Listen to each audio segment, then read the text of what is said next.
Alo hả?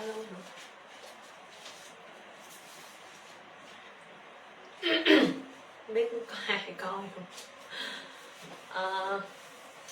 Cho các anh chị mà không? Xin chào cả nhà mình ha. Nam mô Di Đà Phật. Hôm nay thì Kim Anh và mẹ cùng với lại Trâm bánh bèo thì chúng ta sẽ cùng nhau niệm Phật. Thì hôm nay Kim Anh Kim Anh livestream cũng muốn gieo duyên cho tất cả mọi người. Chúng ta hôm nay là ngày 16 tháng 7 năm 2021, 16 tháng 7 âm lịch năm 2021.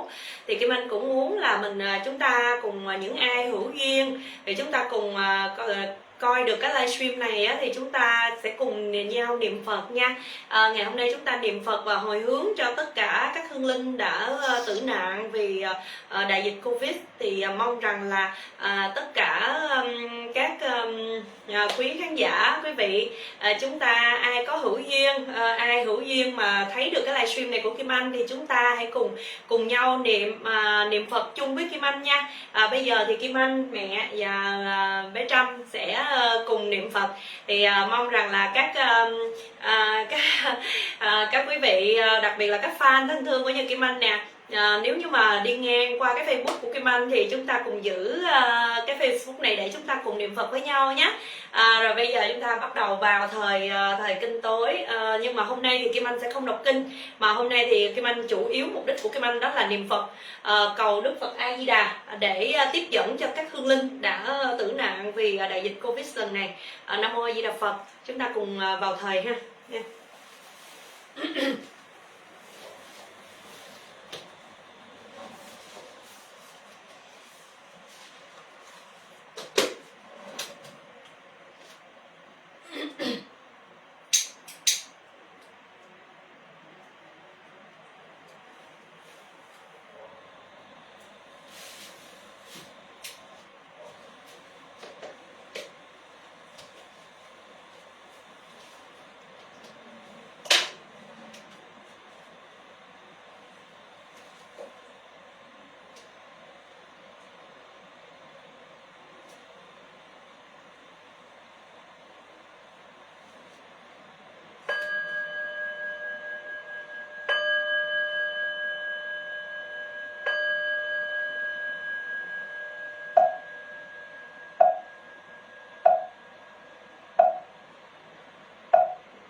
Nguyện đem lòng thành kính gửi theo đám mây hương, phảng phất khắp mười phương cúng dường ngôi tam bảo.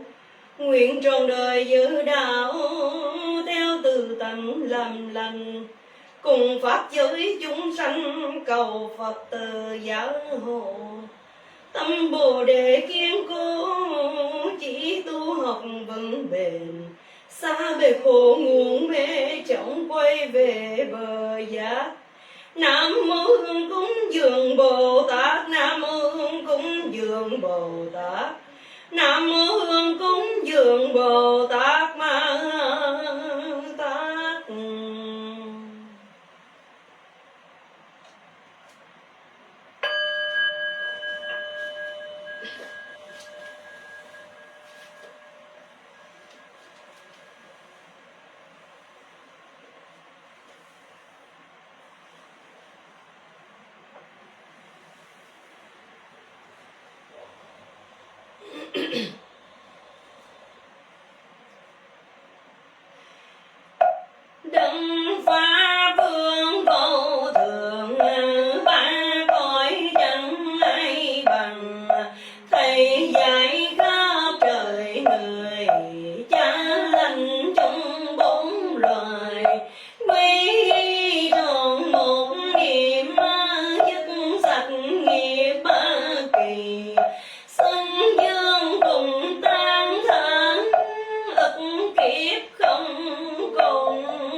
Phật chúng sanh tánh thường rộng là đạo cảm tâm không thể nghĩ bàn.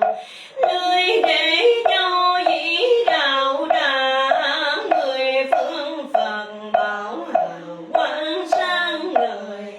Trước bảo tọa tâm con anh hiền, cúi đầu xin thề nguyện quy.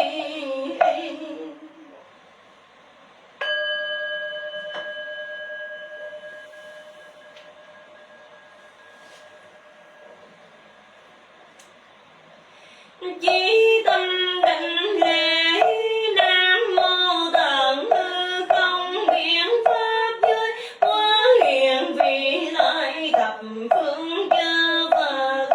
Tôn pháp hiện thành tăng thượng độ tam mi bảo.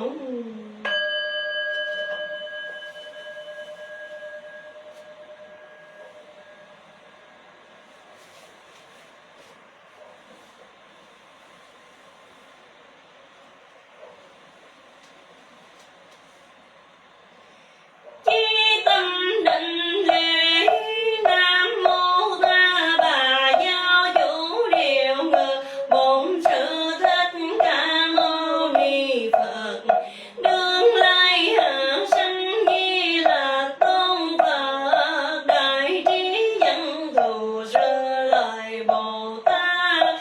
Đại hạnh phổ hiện Bồ Tát. Hộ pháp chư tôn Bồ Tát. Lĩnh sơn hội thượng phần Bồ Tát.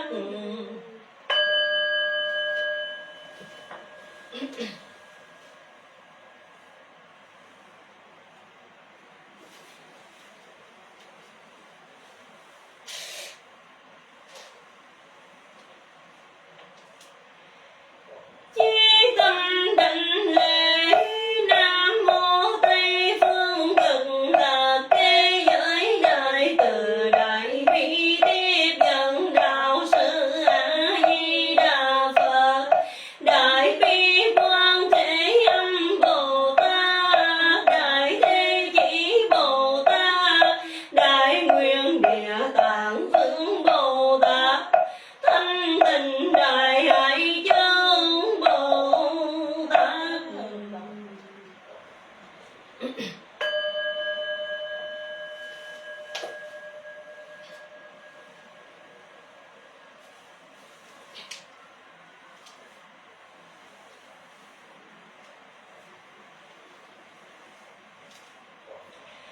Lương sáng nhiệt pha giới mộng mừng. Chư Phật hải hội tất tiêu dân. Tùy xưa kiếp tượng dân. Thành ý phương lâm. Chư Phật hiện toàn thân. Nam mô Hương Vân Cái Bồ Tát. Nam mô Hương Vân Cái Bồ Tát.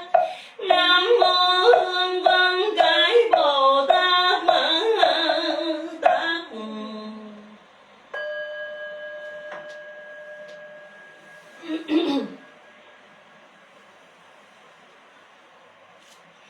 Phật A Di Đà thân kim sa. Tương tố hòa minh tự trang nghiêm. Năm tu di huyền chuyển bạch hào. Bốn biển lớn trong gần mắt biết. Trong hào quang quả vô số Phật. Vô số Bồ Tát hiện ở trong. 48 nguyện độ chúng sanh. Chinh phẩm sen vàng lên giải thoát. Quy mạng lễ A Di Đà Phật. Ở phương Tây thế giới an lành. Con nay xin phát nguyện giảng sanh. Cuối xin đức từ bi tiếp độ. Nam mô Tây phương Cực Lạc thế giới đại từ đại bi tiếp dẫn đạo sư A Di Đà Phật. Nam mô A Di Đà Phật. Nam mô A Di Đà Phật.